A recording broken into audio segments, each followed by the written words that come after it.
السلام علیکم ورحمت الله وبرکاته. محترمو ورونو، نن ډیره مهمه مسله سره شریکوم او هغه دا چې په لمانځه کې سجده سهو څه وخت لازمیږي. په لمانځه کې سجده سهو څه وخت لازمیږي. ډیری خلک په لمانځه کې تېروتنه وکړي خو نه پوهیږي چې سجده سهو ورباندې لازمه ده او که نه. نو نن به په ساده او اسانه ډول سره زده کړو انشاءالله. لومړی باید پوه سو سجده سهو څه ته وایي. کله چې په لمانځه کې د هېرېدلو یا غلطۍ د امله کوم واجب پاته سي یا ځنډ پکښ کې راسي، نو د هغه د جبران لپاره په آخر کې 2 سجدې کول دې ته سجده سهو وایي. دا سجده سهو بلل کیږي. کوم وخت سجده سهو لازمیږي؟ اول، لمانځه کوم واجب چې هیر سي. که چیرې د لمانځه کوم واجب ستاسو څخه هیر سي، نو په دغه وخت کې پر تاسو باندې سجده سهو لازمه ده. سجده سهو در باندې واجب ده. او مثالونه یې داسې دي: په فرض لمانځه کې اوله قعده، اوله ناسته هیرول، او په وترو کې دعای قنوت پرېښول، د سورت فاتحې وروسته سورت نه ویل. یو څوک دی الحمدلله یوازې وویله، سورت یې نه ورسره ووایه. په جهري لمانځه کې قرار ویل یا په سري لمانځه کې لوړ ویل. مثلا یو څوک د مازدیګر په لمانځه امام ولاړ دی، په زور قرائت شروع کړي. په مازدیګر او ماپښین لمانځه کې قرائت ویل دا خو واجب ده چې سړی قرار باید ووایي. ولیکن که چیرې بیا یو چا په زوره سره ووایه، نو پر دغه شخص باندې سجده سهو ده، ځکه ترک د واجبه یې وکړي.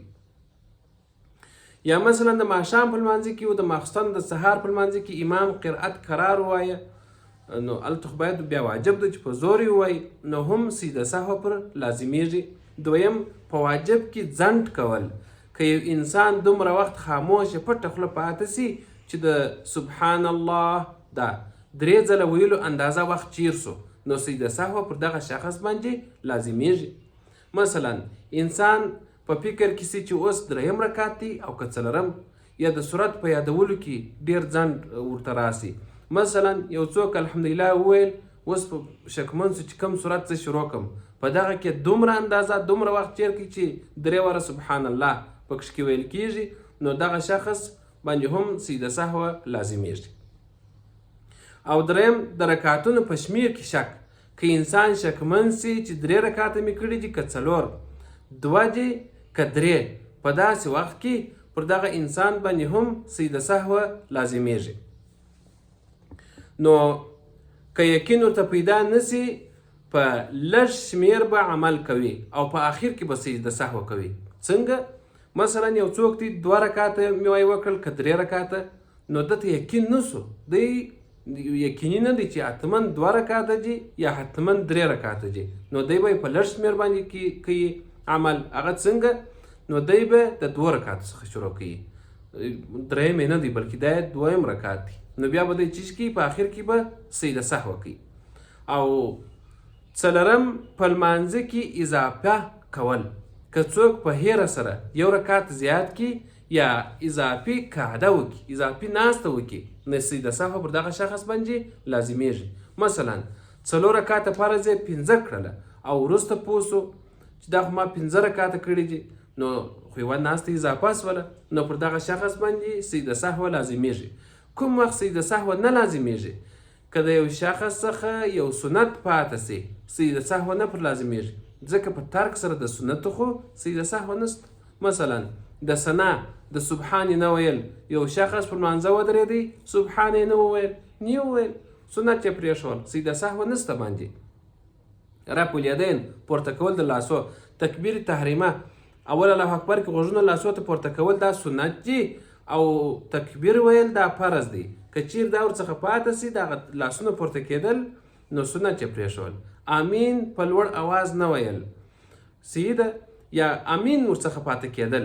د یو چا څخه چې په الحمدلله کې امین پاته سو، نو پر دغه شخص باندې شی نشته، ځکه ترک د سنت یې وکړي. د سجده سهوي طریقه څه ډول ده؟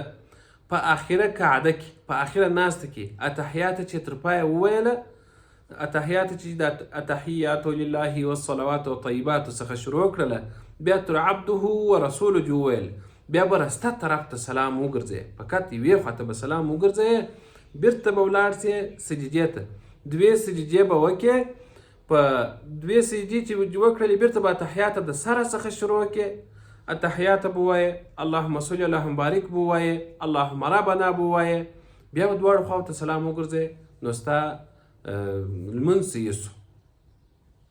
نو د سجده سهوي طریقه دا ده چې په آخره قاعده کې اتحیات تر پایه ووایې، بیا به سلام وګرځئ، او دویم ښې طرف ته یعنې رسته طرف ته یو سلام وګرځو، دواړو خواو ته سلام وګرځو، دریم بیا 2 سجدې وکړه، څلورم بیا اتحیات، درود شریف او دعاوي دا د سره څخه تر پایه پورې ووایه، پنځم وروسته دواړو طرفو ته سلام وګرځو، ستا لمونځ صحیح سو، سجده سهو چې پای ته ورسېدله. مهمه خبره دلته دا ده، سجده سهو د الله تعالی رحمت دی چې موږ تاسو ته راکړی دی تر څو زموږ د هېرېدلو کمی به پوره سي. نو که کله په لمانځه کې تېروتنه وسوله وارخطا کېږه مه، مسأله زده کړه او خپل لمونځ صحیح کړه، بس دا ستا لمونځ په دې باندې صحیح کېږي. الله تعالی جل جلاله جي زموږ او ستاسو لمونځونه قابل قبول کړي او موږ ته جي الله تعالی جل جلاله د صحیح عبادت توفیق راکړي. اوس تاسو څخه غوښتنه کوو چې د سجده سهوي طریقه ده، کوشش باید تاسو وکړئ د ثواب په خاطر د خپلو ملګرو سره شریک کړئ چې هر څوک دا د سجده سهوي طریقه زده کړي، الله تعالی جل جلاله به تاسو ته هم ثواب درکړي او د هغه لمونځ به هم صحیح سي. السلام علیکم ورحمة الله وبرکاته.